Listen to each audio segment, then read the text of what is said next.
बिस्मिल्लाहिर्रहमानिर्रहीम। अस्सलाम वालेकुम नाज़रीन, आप यूट्यूब चैनल देख रहे हैं। मैं इमरान खान हूँ। फजल रहमान साहब की तकरीर जो है वो गले पड़ी हुई है सबके। फजल रहमान साहब के अपने भी गले पड़ी हुई है। उनके लोगों ने उनका बहुत साथ दिया। फजल रहमान साहब की पार्टी, उनके रहनुमा, उनके रिश्तेदार सारे उनके साथ खड़े हुए।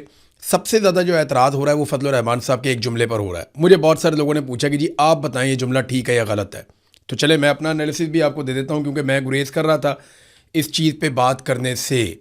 लेकिन क्योंकि बहुत सारे लोगों ने ये सवाल पूछा कि ये जो तकरीर में उनका एक जुमला है जिसमें वो कह रहे हैं कि अपने शहीदों का खून जो है वो हम पर एहसान ना चढ़ाओ। परवेज़ मुशर्रफ साहब का एक जुमला था कि भाई अगर फ़ौज में आए हो तो मरना मारना तो चलता ही रहता है। तो जब आप एक सिक्योरिटी फोर्स ज्वाइन करते हैं तो आपको इस बात का पहले दिन से अंदेशा होता है कि आपको गोली चलानी भी पड़ सकती है, आपके ऊपर गोली चल भी सकती है, आपको जान लेनी भी पड़ सकती है और आपकी जान जा भी सकती है। तो ये एक बड़ी रिस्की जॉब है जिसमें आपको ये सारा कुछ करना पड़ता है। तो यहाँ तक तो ये बात ठीक है। मैं आपको सिर्फ एक वाक़या सुनाता हूँ, उससे आपको चीज़ों का आइडिया हो जाएगा। ये बात है 2013-14 की बात है। मैं सियाचिन गया था।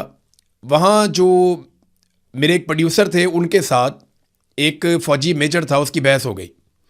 और बहस इस बात पे हुई कि जनाब ये जो पहाड़ हैं पीछे जो इंडिया के कब्ज़े में हैं, इन पे पाकिस्तान का कब्ज़ा होना चाहिए था।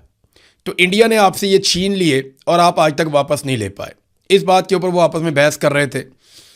तो वो मेजर साहब बहुत जज्बाती हो गए और उन्होंने जज्बाती होकर कहना शुरू कर दिया कि हम यहाँ पे जाने दे रहे हैं, हम यहाँ पे कुर्बानी दे रहे हैं और आप हमें बातें सुनाते हैं। उन्होंने कहा जी देखें, मैंने आपसे पूछा कि क्या हमारा कब्ज़ा यहाँ तक होना चाहिए था या इससे आगे भी ज़मीन हमारे पास होनी चाहिए थी। तो आप इसका जवाब देने की बजाय मेरे ऊपर अटैक कर रहे हैं। तो ये तो आप तस्लीम करें ना कि बहुत सारा एरिया जो सियाचिन का पाकिस्तान का था वो इंडिया ले गया। कम से कम यहाँ तक तो आप मान लें कि आपकी गफलत की वजह से बहुत सारा एरिया चला गया, फिर आगे बढ़ जाते हैं। तो वो मेजर साहब ने मेरी तरफ देख के एक सवाल पूछा कि आप बताएं इमरान साहब, कोई 30-40 हज़ार के लिए, 50 हज़ार के लिए कोई अपनी जान देता है? 40-50 हज़ार की नौकरी के लिए? तो मैंने उन्हें जो जवाब दिया वही जवाब मैं यहाँ पे आप सारों को दे देता हूँ।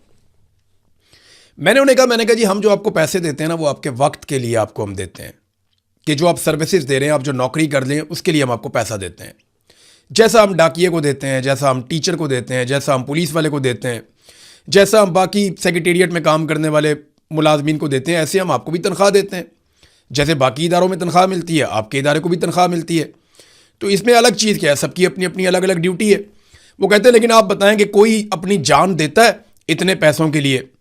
तो मैंने कहा देखें, चाहे आपके इदारे का आदमी हो चाहे किसी भी इदारे का आदमी हो, जो भी अपनी जान देता है ना उसके बदले में हम उसे पैसे नहीं देते, उसके बदले में हम उसे इज्जत देते हैं, उसके बदले में हम उसे प्यार देते हैं। और यही एक कौम दे सकती है अपने शहीद को। तो फिर मेजर साहब के पास कोई जवाब नहीं था उसके बाद, और ना उनके पास पूछने के लिए कोई सवाल था। तो ये जो सिक्योरिटी फोर्सेज हैं ये तनख्वाह लेकर काम करती हैं, ये बात बिल्कुल ठीक है फजल रहमान साहब की, उन्होंने गलत बात नहीं की।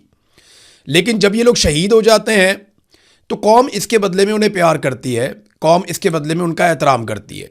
और यही एक प्यार और एहतराम है, और ये एक जज्बा यही होता है ना कि मैं अपनी कौम के लिए जान दे रहा हूँ, मेरी कौम मुझे याद रखेगी, मैं हमेशा अपनी कौम की नज़रों में ज़िंदा रहूँगा, मेरे ख़ानदान वाले मेरे पे फ़ख्र करेंगे। यही एक बात होती है ना जो आप लड़ते हैं। कोई भी लड़ाई आप जब लड़ते हैं तो आपको ये होता है मैं अपनी कौम के लिए, अपने लोगों के लिए लड़ रहा हूँ।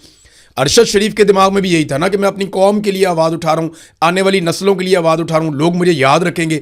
आज लोग अरशद शरीफ को याद भी रखते हैं, प्यार भी करते हैं। लेकिन देखिए मसला तब पैदा होता है जब आप अपने ही लोगों को मारना शुरू हो जाते हैं।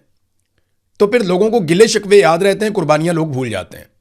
और यही इस वक्त पाकिस्तान में इदारों के साथ हो रहा है। ऐसा नहीं है कि इदारों ने कुर्बानियां दी, पुलिस ने सबसे ज़्यादा कुर्बानियां दी हैं। उसके बाद दहशतगर्दी की लड़ाई में फ़ौज ने भी कुर्बानियां दी हैं। लेकिन सबसे बड़ी कुर्बानी जो दी वो पाकिस्तान के सिविलियंस ने दी हैं। सबसे ज़्यादा जानें सिविलियंस की गई हैं दहशतगर्दी के खिलाफ लड़ाई में।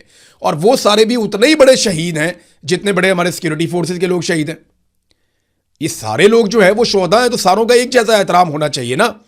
हम तो फ़र्क नहीं करते, लेकिन ये जो फ़र्क किया जा रहा है इस वक्त बलूचिस्तान की सड़कों पे 30 शोहदा के लाशें पड़ी हुई हैं, उनसे सौतेलों जैसा सलूक क्यों किया जा रहा है? मेरा ये सवाल है, कोई मुझे इसका जवाब दे दे। देखिए फजल रहमान साहब के जुमले में ये आप एतराज़ कर सकते हैं, जो लोग एतराज़ कर रहे हैं उस एक जुमले के ऊपर, वो जायज़ एहतजाज है कि आप शोहदा के बारे में आप इस तरह बात बेशक ना करें। लेकिन क्या शोहदा का एहतराम पाकिस्तान की रियासत कर रही है? मेरा सवाल यह है। क्या इन पुलिस वालों की जो वर्दी है वो ज़्यादा सस्ती है? क्यों उनके चेहरे जो है वो पाकिस्तान के टीवी चैनल्स पर नहीं दिखाए जा रहे? मेरा सवाल है, मुझे इसका जवाब दें आप। क्यों उन पर गमगीन नगमों वाले म्यूजिक क्यों नहीं चलाए जा रहे, उनके ऊपर मोन्टाजेस क्यों नहीं बनाए जा रहे, क्यों उनके चेहरे बार बार टीवी चैनल्स पे नहीं दिखाए जा रहे? मेरा सवाल है, मुझे इसका जवाब दे। क्यों अभी तक ISPR की जानिब से इन शोधा पर कोई नगमा जारी नहीं किया गया? मेरा सवाल है, मुझे इसका जवाब दें। क्यों अभी तक नेशनल मीडिया को जाए वकुआ पर नहीं ले जाया गया? मेरा सवाल है ना, मुझे इसका जवाब दें। अभी तक क्यों वॉर रूम नहीं बनाकर दिखाए गए मीडिया के ऊपर, जो हमेशा बनाकर दिखाए जाते हैं? क्या ये जो पुलिस वाले हैं इनकी वर्दी सस्ती है, या ये कौम के बेटे नहीं है, या इनका खून सस्ता है? मेरा सवाल है ना, देखें, जब शहीद की इज्जत होगी तो सबकी इज्जत होगी। चाहे कोई बॉर्डर के ऊपर शहीद हो जाए, चाहे कोई दहशतगर्दों से लड़ता हुआ शहीद हो जाए, चाहे कोई अपनी दुकान पे बैठा हुआ अपना कारोबार करने के लिए गया, वहां पे कोई धमाका करके उसको शहीद कर दे, तो ये सारे शहीद हैं, हमारे लिए सारे मोहतरम हैं। चाहे अरशद शरीफ दियारे गैर में शहीद हो जाए, कीनिया की सरजमीन पे मारा जाए, वो भी हमारे लिए शहीद है, वो भी हमारे लिए उतना ही मोहतरम है, मोतबर है, बल्कि वो ज्यादा अहमियत इसलिए रखता है कि उसकी कोई लड़ने की ट्रेनिंग नहीं थी, वो पूरी कौम के लिए आवाज उठा रहा था, अकेला वहां पे पड़ा हुआ था दियारे गैर में, वहां पे शहीद हो गया, तो उसकी भी उतनी इज्जत होनी चाहिए। मेरा यह सवाल है कि क्यों अभी तक शोहदा के लवाहिकीन और उनके वारिसान के इंटरव्यू टीवी चैनल पे नहीं दिखाए जा रहे? क्या ये वर्दी इतनी सस्ती है कि आप नहीं दिखाएंगे? इनके साथ सौतेलों जैसा सलूक आप करेंगे तो आप खुद कंट्रोवर्सी में जा रहे हैं। पाकिस्तान के इदारे एक तफरीक पैदा कर रहे हैं जो नहीं होनी चाहिए। ये क्या वजह सिर्फ ये है कि ये आपके अज़ाइम या आपके मकासद के रास्ते में नहीं मारे गए, या ये सस्ते लोग थे, या इनका खून सस्ता था? देखें, अमेरिका ने अपने एक पायलट को बचाने के लिए, देखें, शेर तो हमें यह भी सुनाए जाते हैं कि काफिर हो तो शमशीर पे करता है भरोसा, मोमिन हो तो बेतेग भी लड़ता है सिपाही। ये जगह जगह लिखे हुए हैं।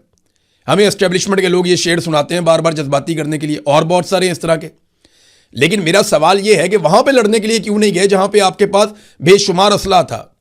वो तो बेचारे आपका इंतजार करते रहे, वो तो आपको देखते रहे।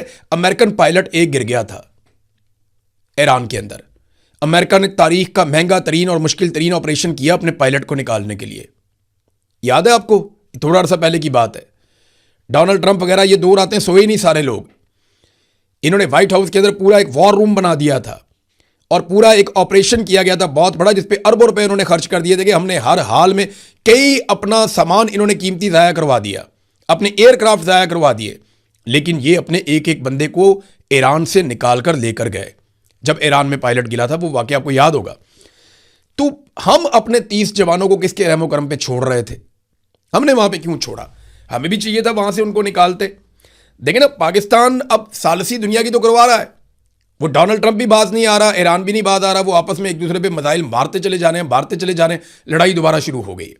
दोनों को आपने हुर्मत पे कंट्रोल चाहिए, और कंट्रोल का मामला यह है कि जिसका कंट्रोल होगा वो फ्यूचर में तिजारत के ऊपर कंट्रोल करेगा। ईरान को लगता है कि उनके हाथ में कमजोरी आ गई है दुनिया की, तो यहां से हम अपने आप को सेव करेंगे। जबकि अमेरिका को यह लगता है कि हमारी बहुत बड़ी बेइज्जती है अगर हम इसको बंद करवा के चले जाते हैं या ईरान के कंट्रोल में देकर चले जाते हैं। अब वो लड़ाई लगी हुई है, लड़ाई चलती जा रही है, चलती जा रही है।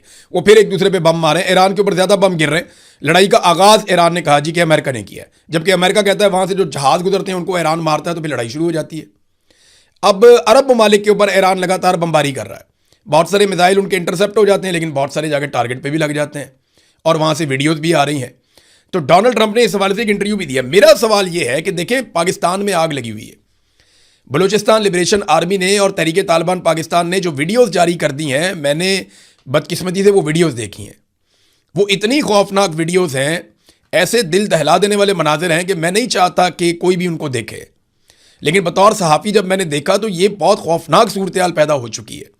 बहुत सारी तंजीमें इकट्ठी हो गई हैं, बहुत सारी तंजीमें सरगर्म हो गई हैं। वहाँ पे आप अंदाज़ा करें कि इस वक्त जो सूरत हाल है, अफगान फोर्सेज है, दाइश है, TTP है, BLA है, और जराइम पेशा ग्रोह हैं, बहुत सारे स्मगलर्स हैं, और पता नहीं कौन कौन कहाँ से इकट्ठा होकर आ गया।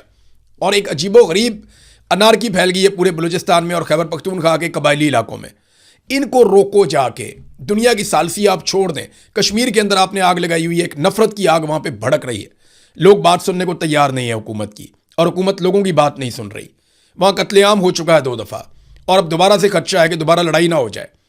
तो इन चीज़ों पे तवज्जो छोड़कर पाकिस्तान को बचाएं।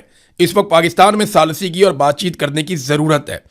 देखें, इससे कुछ अफसरान को तो फ़ायदा हो जाएगा, कुछ लोग अपनी नौकरी या कुर्सी पक्की कर लेंगे, लेकिन इस खेल के बाद नुकसान पाकिस्तान का होगा और पाकिस्तान के इदारों का होगा।